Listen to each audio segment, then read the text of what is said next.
சேனலுடைய subscribe button click பண்ணிவிட்டு பக்கத்தில் உள்ள பெல் பட்டன் கிளிக் பண்ணி send me all notification click பண்ணி சேவ் பண்ணுங்கள். வெள்ளை சீனியில் இவ்வளவு நச்சுத்தன்மையா? கரும்பிலிருந்து சாறு பிழியப்படும் நிலையில் ப்ளீச்சிங் பவுடர் அல்லது குளோரின் எனப்படும் கெமிக்கலை புளூரைடு பாக்டீரியா கண்ட்ரோலாக பயன்படுத்துகிறார்கள். பிழிந்த சாறு 60 சென்டிகிரேட் முதல் 70 சென்டிகிரேட் பாஸ்போரிக் ஆசிட் லிட்டருக்கு 20 மில்லி வீதம் கலந்து சூடுபடுத்தப்படுகிறது. இந்த இடத்தில் இந்த ஆசிட் அழுக்கு நீக்கியாக பயன்படுத்தப்படுகிறது. இதன் பிறகு சுண்ணாம்பை 0.2% என்ற அளவில் சேர்த்து சல்பர் டை ஆக்சைடு வாயு செலுத்துகிறார்கள்.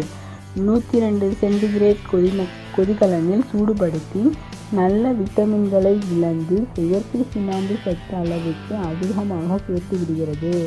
அடுத்து பாலி எலக்ட்ரோலைட்டை சேர்த்து தெளிகலனில் மண், சக்கை போன்ற பொருட்களாக பிரித்து எடுக்கப்பட்டு தெளிந்த சாறு கிடைக்கின்றது. சுடுகலனில் காஸ்டிக் சோடா, வாஷிங் சோடா சேர்த்து அடர்த்தி மிகுந்த ஜூஸ் தயாரிக்கப்படுகிறது.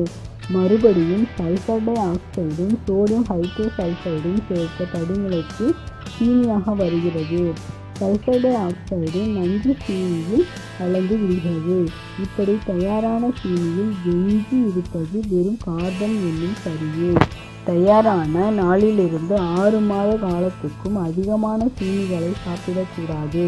காரணம், அதில் உள்ள சல்பர் டை ஆக்சைடு என்னும் ரசாயனம் மஞ்சள் நிறமாக மாறி வீரியமுள்ள நஞ்சாக மாறிவிடுகிறது. மீண்டும் இச்சேனலை பற்றி தெரிந்து கொள்ள சப்ஸ்கிரைப் செய்யவும்.